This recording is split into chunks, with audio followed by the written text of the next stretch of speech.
everyone. Welcome and wish you a very happy International Women's Day 2025.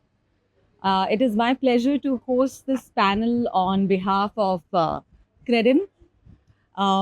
Today, we're going to talk about some things that are really, really important, not just for women, but for everyone in the industry, and focusing specifically on women. We're going to talk about women, wealth, and worth.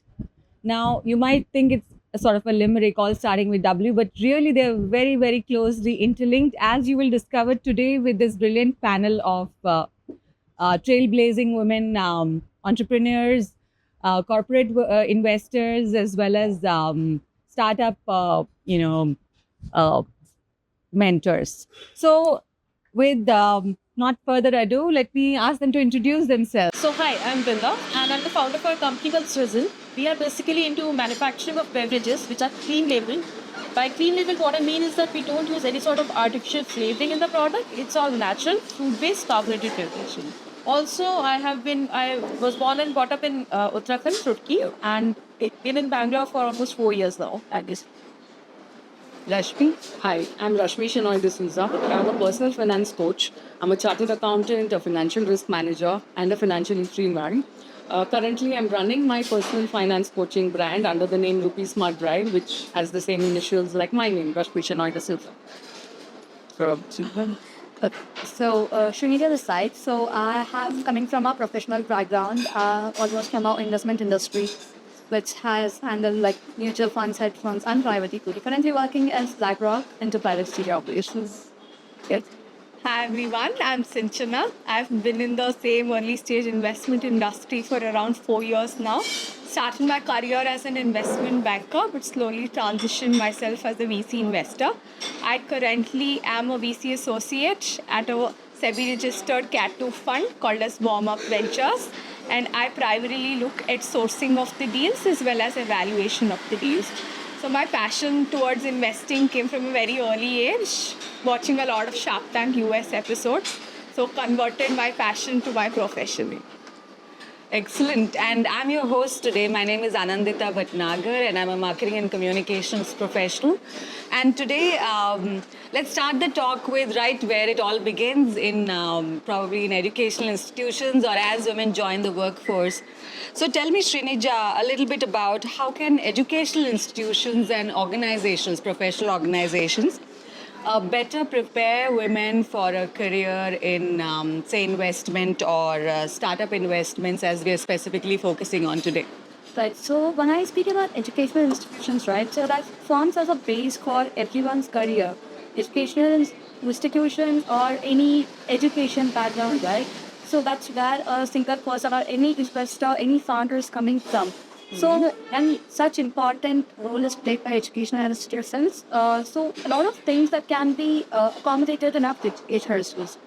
For example, a lot of courses that can be incorporated within their program. Or, say, for example, let's talk about tactical industry, practical work exposure a person is getting when studying, right? So when I knowing this is what I'm gonna do in a professional background when I'm gonna enter corporate world, so that would make me well prepared than getting theoretical knowledge and getting somewhere where I don't know what I'm doing. So when I speak about education and work experience, it's not like different. What I get is theoretical knowledge. What I'm going to do is a practical thing. Both might not be really similar. So that preparation is much important for any student. Or then I can say that okay, there can be a lot of competitions that can be set up for women. Like if you have a really good idea, startup idea. So educational institutions can partner up with some organizations, startup founders to provide that mentorship. Okay, we have these people who have really good ideas. Would you be able to provide them the training and mentorship what is required for that? That's one thing. If not, the networking. If I'm part of an organization, yeah. So if I can give back to my organization, if I'm in a startup, if I want some project, some people to work for me, if I can go to my organization, my educational institution back and be like, okay, I want this stuff because I know the credibility of the organization or institution, right? So definitely I can get good people over there. Since I come from a well-branded university, Christ University, since it's an autonomous university, they have full flexibility to get all the new subject courses incorporated to them. But when we speak as a generalized institutions, not every institution is autonomous. They don't have the flexibility to incorporate new subjects into the Course material. Correct. They have a fixed course material which has to be followed, which is really different from a practical world. So when we see government affiliated universities, right? So when we have Bangalore University, for example, they have fixed subjects. So Right. a lot of institutions, a lot of colleges are sitting under that university. So if government support is there to change this particular course thing, if they are into the practical world, that would be of great help. How blend of both educational institutions and the organizations, guys, how they can bring good things forward. Because it's a mix of knowledge and practical exposure. So I feel that it should be a really good stepping point for any women entrepreneur or by getting a lot of networks. So that's about the educational institutions. How about the corporates? How can they, like, if you joined a company as fresher and you have really no big idea about how the startup world works, what would you say corporates can do? And please feel free to pitch in if you have anything to say. Right. So when I go as a fresher into any organization, right, they might not know anything how it is going. First thing is how things work in an organization, how an organization is set up, base things, how organization is working, what is it all about. So knowing those things before stepping into work, before stepping into doing what you are doing, so that's more important. If you're just knowing the process, okay, I have to just copy this from here to here, that doesn't help in growing anywhere. So if you know why you are copying it from here and pasting it here, then you will learn and build your career, right? No. Yes. Yeah, I asked you this specifically because I remember during our conversation earlier, you said that you worked in every department at your company, and that sort of helped you get a very nice, well-rounded vision of what it takes to run a company. Any other ideas on how educational women, a nice plug-in on Christ as well. Any ideas on how we can, Brinda, from your experience, how can women prepare to be entrepreneurs like yourself from educational institutions where they start their journey? So seek out your seniors. That is the best approach to do it. If someone is in the business will have something for you. They can definitely give you something. Like either it's an internship or the mentorship, just seek out your buddy. So always ask for help. Obviously, you should always give also. But then never hesitate in asking others what they will get. Even if they can give you something that will be beneficial. Great. Yeah, I second her thoughts absolutely. So women have this inhibition of asking for help. So being in this industry, I think network is everything for us. So every other young woman who's just starting out her career should definitely seek out for more and more networking opportunities. There are great women in leadership roles today who are absolutely willing to help you out, teach you everything. So seek out for help. Great. So that sort of brings me to the next question, Sinchana. There are women-led startups, and I've been given some stats by Credence, and that says $930 million across 136 deals in 2024 alone. So that's a great number. It's almost a 94% increase year on year on the previous year, which is 2023. And what do you think? So it's great news for all of us here. So what do you think has contributed to this surge in investment for women-founded startups or otherwise? Yeah. Got it. So first of all, I'm very grateful to be born in an India today where so many great entrepreneurs are there, so many awesome founders, so many great VC investors who are in leadership roles are women today. Saying that, I think the last 2 decades in India has been phenomenal in terms of government initiatives like Beti Bachao, Beti Padhao.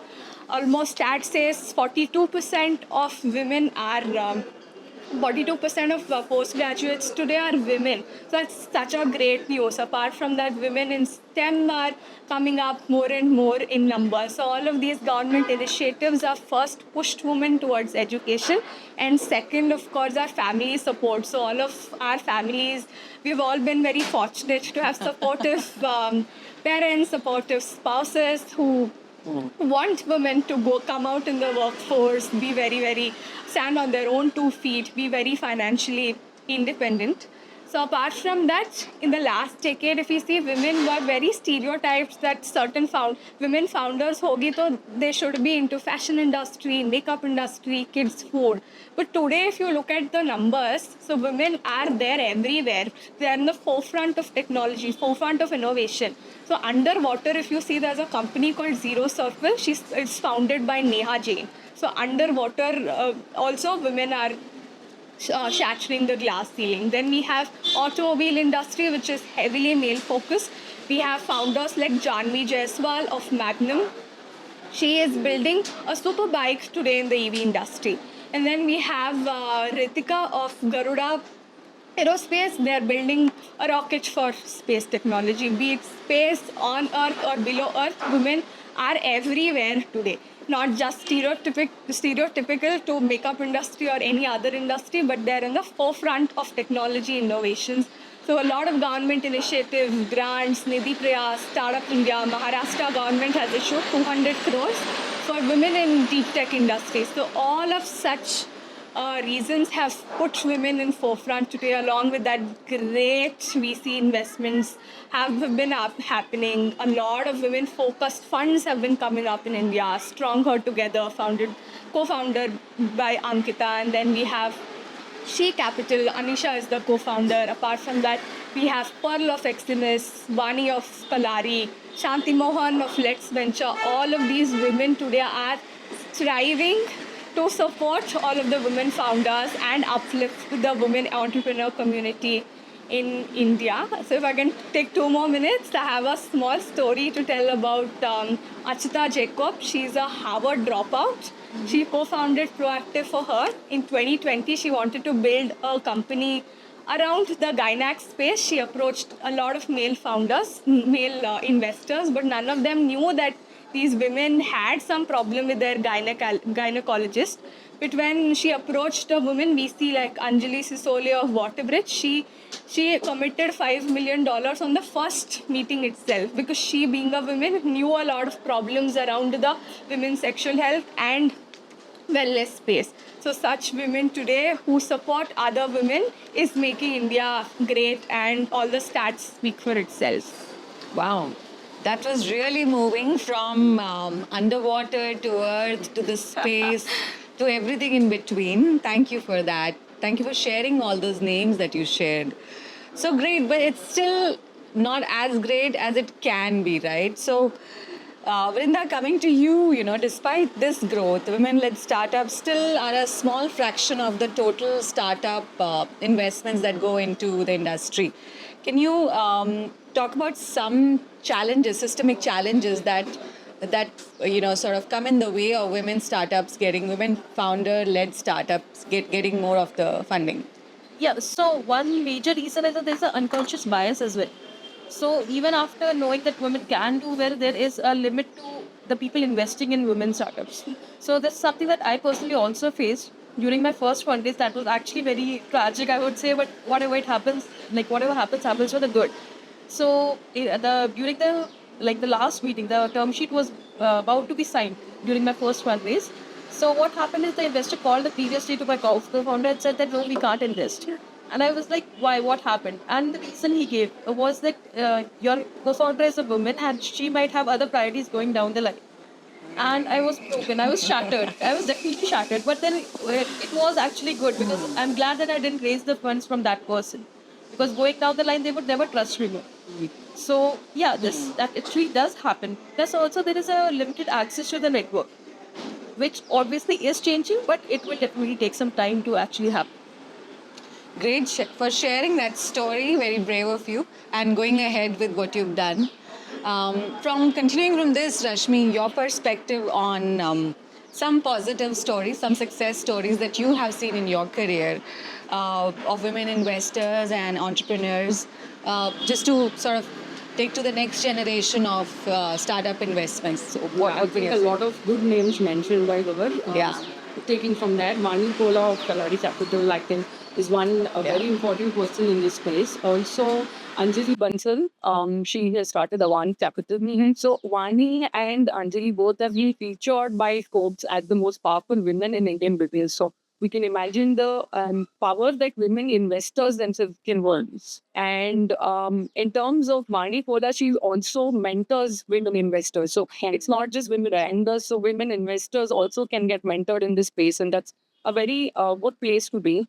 I think what we need more of is also highlighting the success stories of women founders and women investors in the space, because social media and podcasts and things like that, we need to cover their stories or to showcase these success stories, them being on decision making panels of the governments, like the schemes which she mentioned around startup investing that the government brings up. And there are decision making panels around this. So the presence of women in those panels will make a huge difference to women founders and investors in the space, right? So that is another thing that we should look forward to. And like I said, mentorship, the more we speak of, it's more important that we speak of it. I guess it's less done, more spoken of, but yeah, there's more needed in that space where women definitely need to network more and reach out more to get these mentorships going for themselves too. Because like we said earlier, we tend to not reach out for help once. Yeah, and that brings me to the role of platforms like Credin, wherein startups can approach investors, and investors can then look at curated startups that they can invest in. So, a little bit continuing on that thought, Rashmi, can you just talk a little bit about when you say mentorship? Do you think these kind of platforms also lend to that value? Yes, definitely. So as a startup, you get featured on these platforms, and investors, I think also, I'm here in the retail investor capacity, so to speak, right? I am a startup investor myself, but this has been a whole journey for me. I started off with a typical corporate salary, and I used to invest in the typical things that we know of, right? Fixed deposits, SIPs, and equity investments, etc. But I think startup investing has, like we just discussed, it's a new age thing. It's come up in the last decade or so, and it's been harder to access for common employees. But then Credit as a platform and similar other fintech platforms as well make this more accessible, where they feature startups, and you get to access it. So it's not again restricted to, like, the cities only, because it's an app and it's accessible to everyone. So you get to see what this startup is all about, and whether you're interested to invest. The accessibility and the ease of investing kind of adds up, and that's what Fairn brings to the table from an investor standpoint. I think for the startups as well, it's more like a round of due diligence or something is done, and therefore the investors can trust these startups that are featured on these platforms much more than they would have to, trust the startup directly. But having said that, I think you should, when you invest in a startup, you should always understand the business and understand the founder's vision and see if you identify with it. So, for example, I know somebody who calls herself an AI energy coach, and she is more passionate about investing in AI-based companies and industries. So, something that you are passionate about and understand and identify, I think that's the best startup space that you can be in.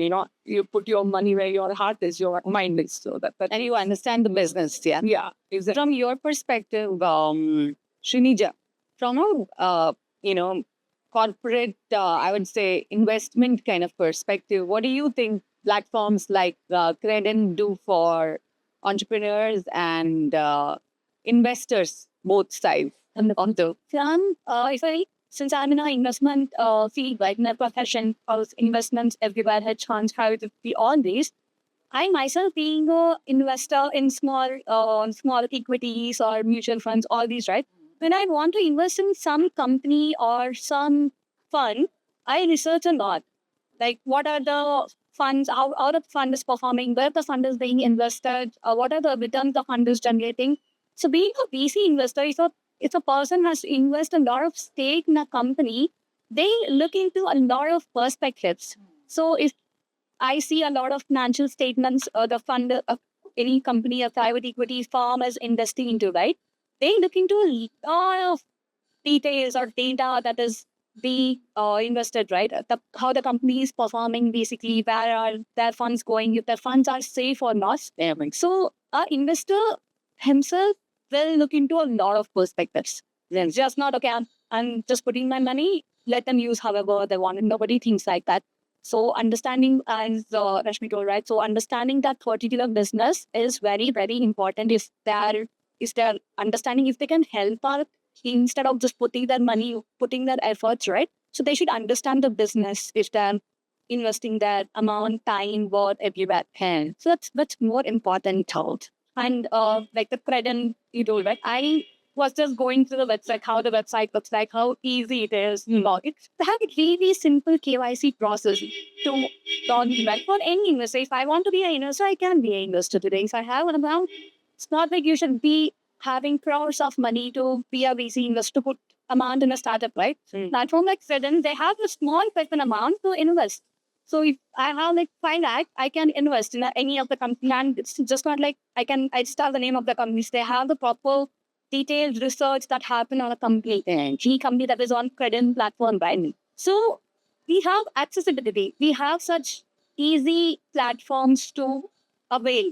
But do we have that financial literacy everywhere? Do we know that Credent is a platform which is providing such easy steps, which is connecting investors and the companies, which are startup companies, right? Do we know that? So that financial literacy has to be spread everywhere. That mentorship has to be spread. Okay, if someone has some startup idea, I just go to my mentor, someone, my senior, whenever I for help. So when that person is able to help out with all the available sources that the fund can be raised to, that will be of great help. At Penn, it's definitely a simple, easy platform and effective platform instead. Sinchana, what do you think on that? Right. So I second both their thoughts absolutely. So as a startup founder, I would like to start whatever I have seen in my journey. I think in a year, I evaluate more than 1,500 startups. I know the pain points of all of these startups that they face, especially if the founder is not from a very light college. He does not come from McKinsey type of and background. Then there's a lot of problem for the startup founder to raise funds in today's India, but it is slowly changing with accessibility, and Credence today is giving a lot of accessibility to such startups who have a lot of potential, who are solving a genuine problem, but only because the founder didn't know his way around in this particular industry, he was lacking the basic funding requirement. So these people are definitely solving for that. And if from an investor perspective, of course, they're making my job easier. They're giving me all of the good startups at one go. So I don't have to go to LinkedIn, scrape a lot of data, or subscribe to different databases like Traction to get a lot of data around different startups. So they're doing my job easier by collaborating, giving me one single place to access all of the information of startups that are potentially raising in the coming months. So I think from both the founder perspective as well as from an investor perspective, they're doing an amazing job.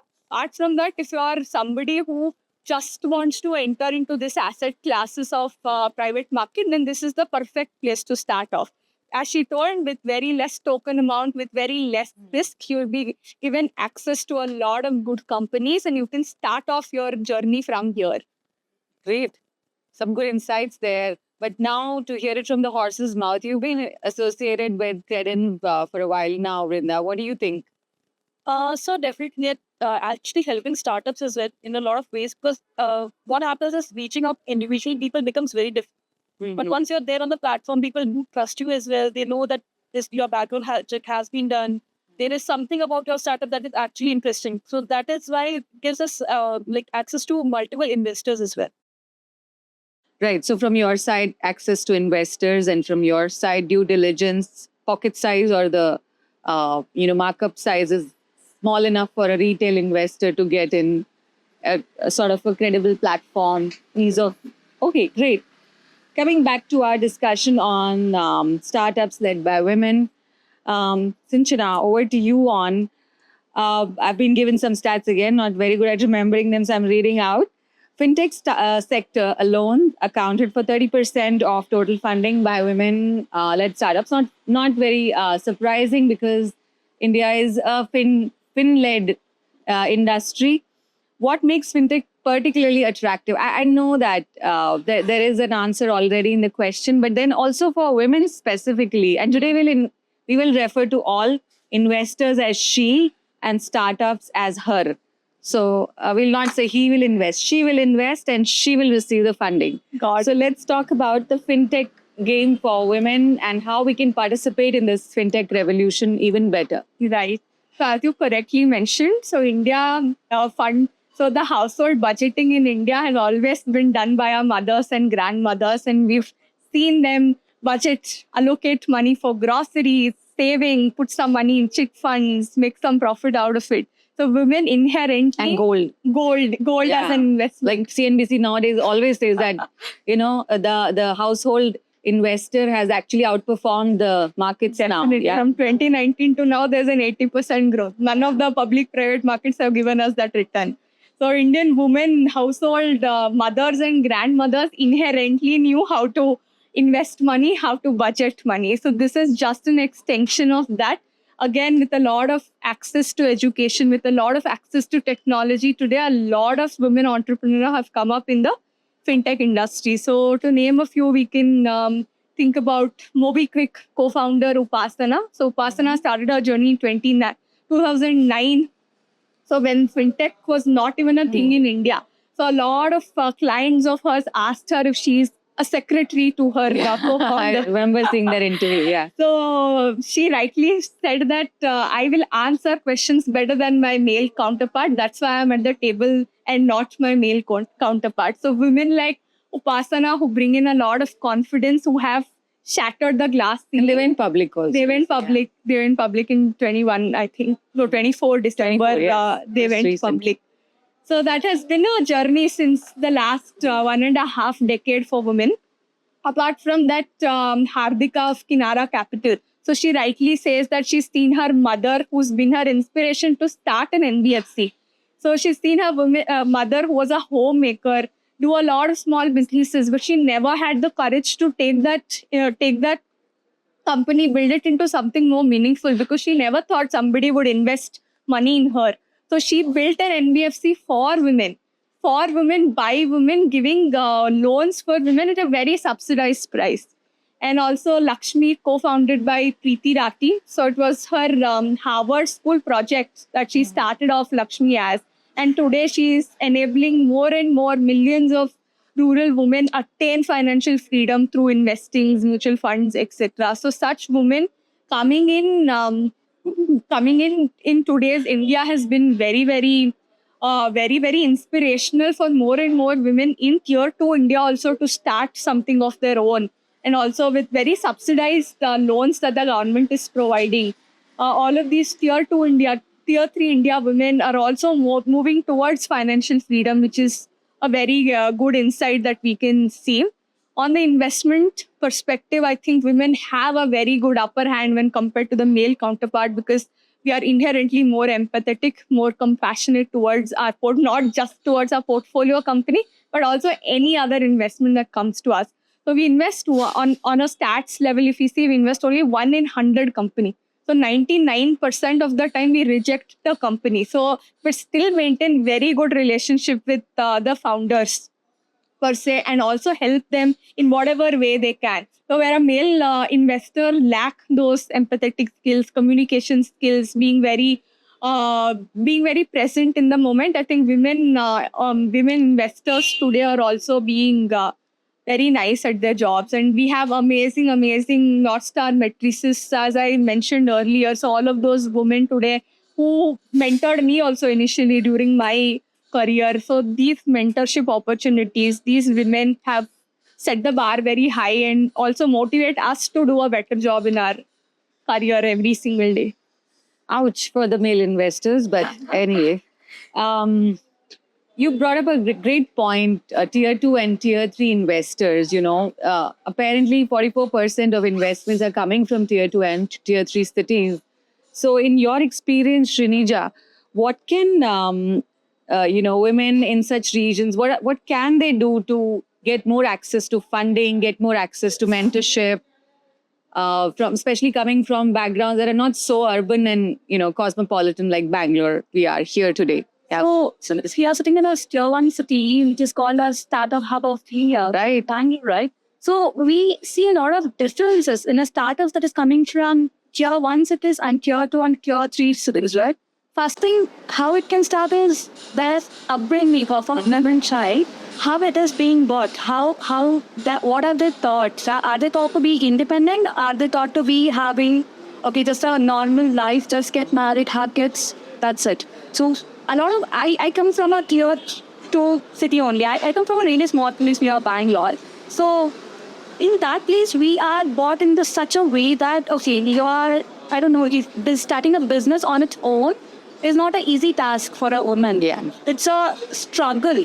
So when they start somehow when they start a business in our tier 2 and tier 3 city, finally after all the struggles, getting funding is a different part. How they are struggling. If they have to come to a tier 1 city for funding, how they are going to adapt to a tier 1 city, how they are going to adapt to that lifestyle, and what kind of things challenges that might come up to them while funding. If they are looking into that product, for example, if a small bakery is being started in a tier 2 city, that might not be suitable for an investor who is coming from a tier 1 city. Right. You might think that, your product reach is really small. Your product reach might not be acceptable by tier 1 city, right? So they might not accept it. They might have a different thought process. They might have a different variation what you are thinking. Because they're investors, right? They should think about that money. How much that money is going to grow. If that money is going to come back to them. If they're going to earn out of it. If that time and value what they're investing is going to return them more. Yeah. So that's how they're going to think. So apart from that, if they're going to seek funding from different institutions, if they're going to seek funding from banks for startups, we have government initiatives though, which help seed funding for startup investors, right? So for banks, they need data. They need points to show that, your business will return our money back. Your amount, whatever we are giving, banks perspective, whatever they're investing, their interest, principal, everything is coming back to them in turn. But tier 2 and tier 3 cities, they might prefer other lending channels where local school lend at a really high interest rate. So 5%, 6% per month is not a normal interest rate for a startup, which might not really earn well going forward, right? So earliest, every startup might come down, and initially it's not like every startup will go into losses and all. Over time, they might start getting into a J curve. So they might start earning well. But that time is required. And in that time, if you are taking a loan or funding from a local investor, so you're going to pay a lot of interest, which might suppress your... So how do they solve this? This sounds like a catch-22 there, right? Yeah. So, though all these struggles what a woman investor is facing, right? One thing, financial literacy, how digital literacy can help them, how mentorship can help them. The way Linda told, right? So seeking for knowledge.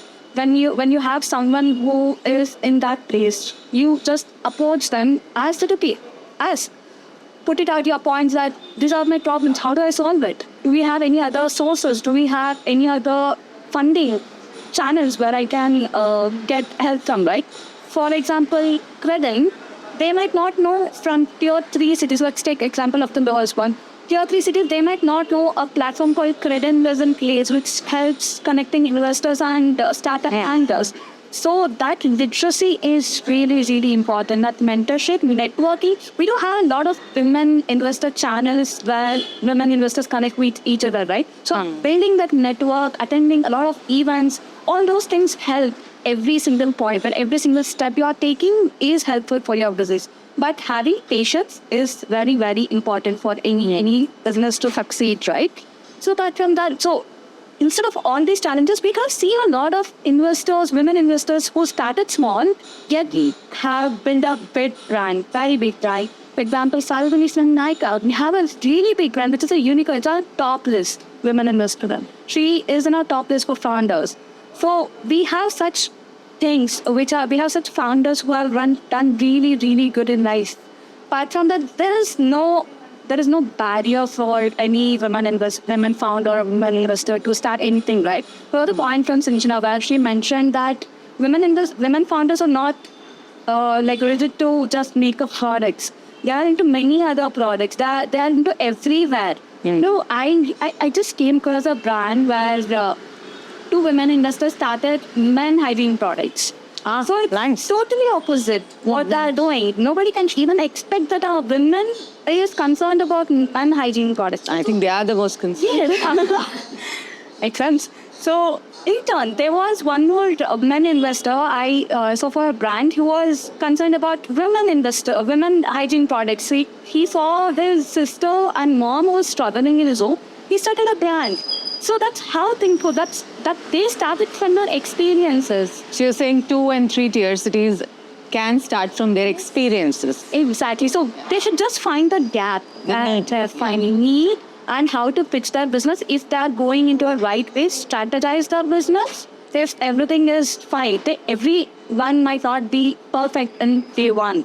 So they have to in turn develop that habit of learning everywhere. If someone is telling you are wrong at this point, that is to think no, I'm right. But confidence is good. That overconfidence sometimes might not be that great. When women founders will say I came across a blog person called Sri Lakshmi.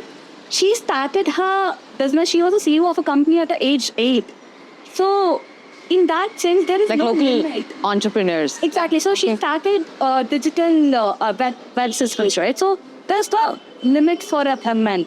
So you should just build your brand. You should just believe in yourself and just go ahead. That's it. Thank you for sharing that. Coming to our entrepreneur here, tell me a little bit about picking from where she spoke about 2 and tier 2, 3 cities. Your background is from a tier 2 city as well. So is mine. And I feel like tier 2 and tier 3 people actually have more fire in their belly because they want to get to that metropolitan city where those people are already there and taking it for granted. But people who come from 2 and 3 always want to get there and make it big so that fire in the belly is sort of burns, stronger. From your experience, what do you think? What is the kind of mentoring? What is the kind of what specifically can this ecosystem do for women entrepreneurs from 2 and 3 cities to help them to be successful, access funds, access mentoring better? So there are multiple groups also. You can join these groups, go to the events that these groups organize. So She Capital does that. There's a network called HENT, Entrepreneurial Network.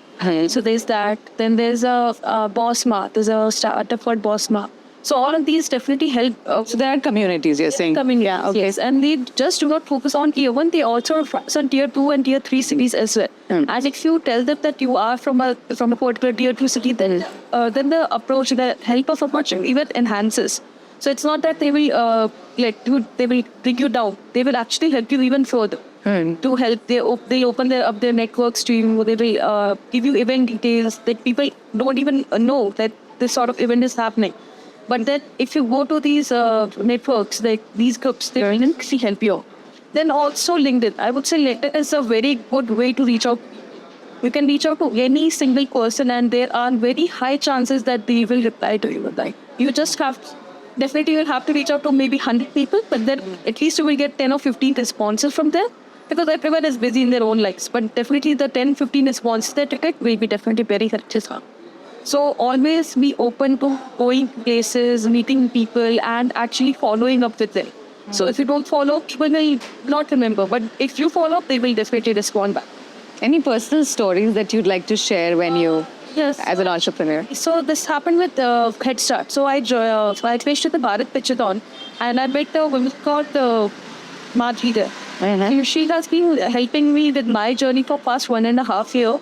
And whenever anything small, big, anything that I have, any network I want to open up for myself, she is always there to help me. So you have a mentor. Yeah. She's And through an event that you attended. So great. So there are real networks and the power of network that happens through some of these events, and there's no reason why a person from 2 or 3, but then access. If I'm sitting in, say, I don't know where, maybe in Karnataka itself, I'm sitting in not even Mysore, maybe I'm sitting in not even the fancier places like Chikmagalur and Coorg, I'm somewhere in Harsikere, small place in Karnataka. How do I even come to these events? So then and I'm doing something which is very hands-on. Maybe I'm making candles, for example, or aromatherapy stuff. And I'm not really very LinkedIn savvy. What would you suggest? so there are small like pop-up events also that happen. Okay. So go to them. People do come. Like Mela and some sort of craft market or something like that. Okay, yeah, be better word for them. Yeah. So there, they actually give opportunities to founders, to startups, and then they also give you a subsidy, sort of a subsidy, because they are charged a bigger company more, but the startups, if you are an MSME registered startup, so they'll charge you less. So all of these things can definitely be done. Rashmi, from your perspective, as you coach women as well, would you like to share something on this? Because I'm thinking, if you remember the huge success in the early part of our corporate journey as a country, like Amul and Lijjat Papad, if you remember, these are very women-driven. But then, like Sinchana said, we've come away from makeup and papad and pickles to technology, and a lot of women, like I am an example of pre-millennial women getting into the corporate workforce and sort of at the career point where we think, okay, now is the time when I can sit back and relax and, give back to the ecosystem that I came from. Yeah. What would you suggest people in tier 2 and tier 3 or very small women entrepreneurs who are not FMCG or the usual kind of startups? What financial advice would you have for them? Right. I think for women, as much as we've spoken about these glorious stories and success stories, I think at the grassroots level, what is very important is women manage their own money. I think that also sometimes is a barrier. And because of that, there is a lot of, lack of awareness of what you can do with the money, right? Because you're trusting somebody else with your money and investment decisions and things like that. So once you manage your own money and you are financially empowered to make those decisions is when you are on that path of financial literacy. And again, going back to this tier 2, 3 stories and also the educational institutional conversation that we had, the more spoken about financial literacy, the lesser penetration that it has, right? There is so much lack of financial literacy in terms of the grassroots levels at the schools, educational institutions, colleges, where if you don't take finance as a subject, you have no idea what to do with your money when you earn it, right? So there is no way of managing your taxes. You have no clue what taxes you mean if you haven't taken finance and taxation as a subject. So developing all that awareness is very important. At the same time, from an entrepreneurial perspective, I think having that financial literacy will make that difference where you will also know these government schemes exist to help you, right? Otherwise, like we said, they might go to these personal lenders channels where they are being charged a lot of interest, etc. So I think having that financial awareness and managing your money is very important when it comes to women entrepreneurs, and of course all women in charge of their money is very important to start their investing journey. Also, as women, I think traditionally we are considered that we are very risk averse, but it's not true. Women tend to take better calculated risks and better decisions. Even in the stock markets, it's been seen that women traders actually do better when, than male traders who are more like literally gambling with their money, right? So calculated risks, etc., go much better with women. And therefore, it's about how you develop that risk appetite too. Because again, traditionally, we are all known for FDs and gold and maximum it's real estate. But until you actually start investing in different products, which is things like equity and mutual funds, you see how they grow and how they perform over a period of time. Until then, you will not develop your risk appetite to be in private equity space, right? Where we are talking about startup investing and things like that. So for people to believe in that channel as well, you should not have that fear of missing out and just do it for the sake of it, but understand the product and develop that risk appetite over a period of time, I would say. And that is when you will actually reap benefits and understand why you're doing it and get the right outcomes from that process of investing.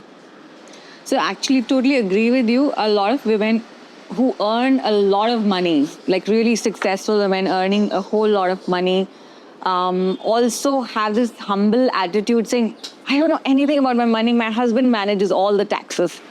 And I think that's a very wrong mindset and that needs to change. In fact, I think how taxation works and how money is managed should be taught at school level now.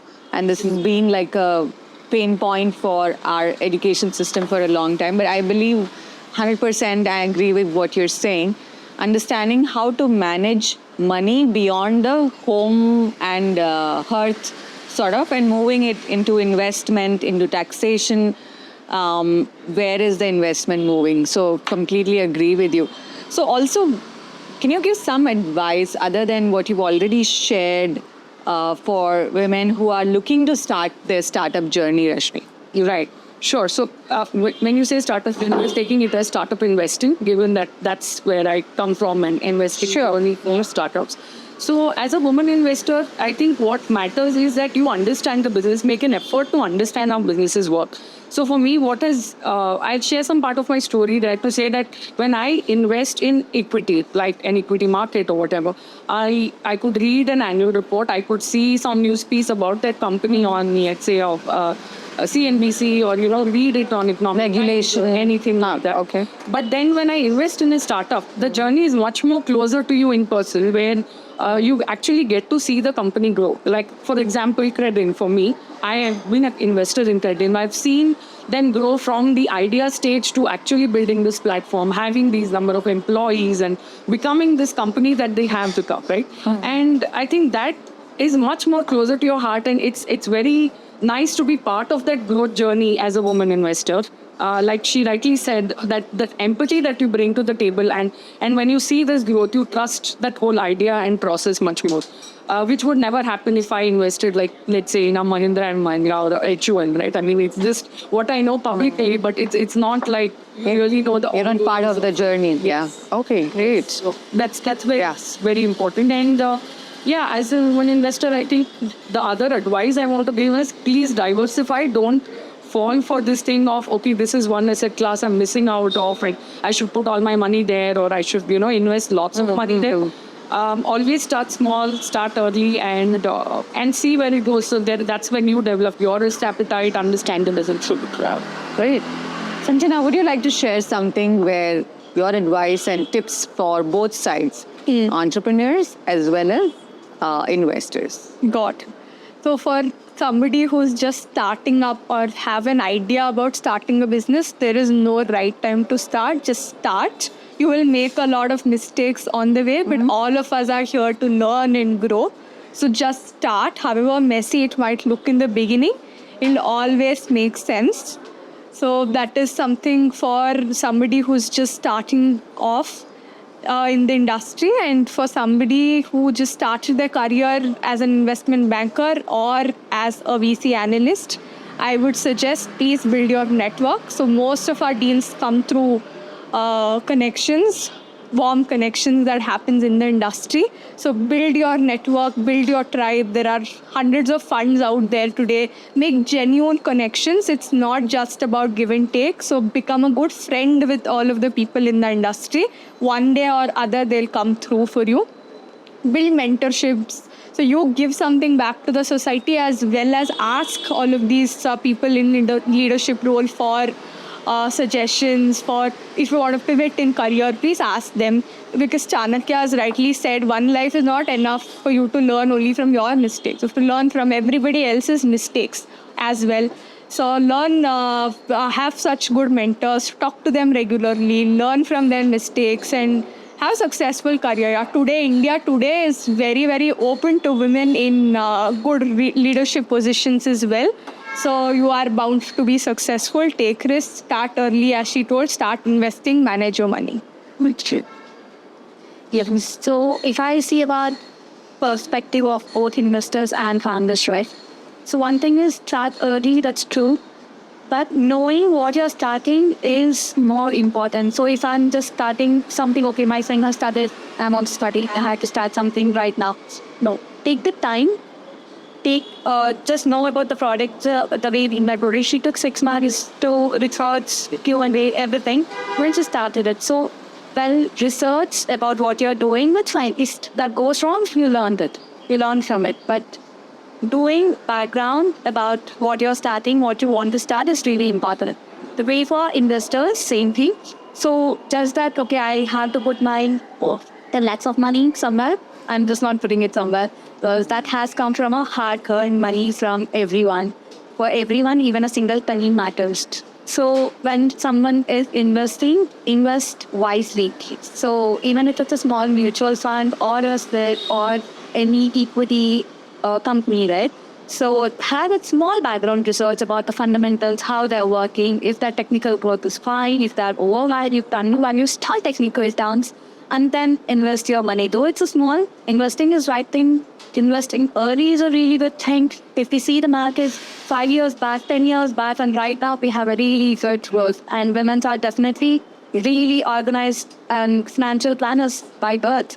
So we have seen our moms, how they plan their household for a month, right? For household groceries, how they're allocating. So we have good asset allocation skills as a woman. So just get those skills in a proper way, how we have to invest, how to be financially independent for women is really important. So we see a really changed mindset from a society perspective from past 10 years, and right now we do have a change. We do need more change, but it has to come from self as well. If someone is telling that, okay, women has to work for women itself, it has to be herself that, okay, I have to be financially independent for me to grow in my career, for me to be successful in my career. So it's really important. So everything has to come from inner youth. Great. Channelize your inner investor. Great. So, any final thoughts from your side on how startups, founders can start their journey? Some tips and tricks from your bag and personal. Sure. So I would like to say that there's never a right time. So you have an idea, you start with it, go in the market, you will get responses, you will get feedback, you will get people who will tell you a little bit more about what is wrong. Plus also research about bigger companies like startups and companies who have done the same things. Like they have been in the secular sector. So you can learn from their mistakes that yes, this is something they initially tried, but it didn't work out for them.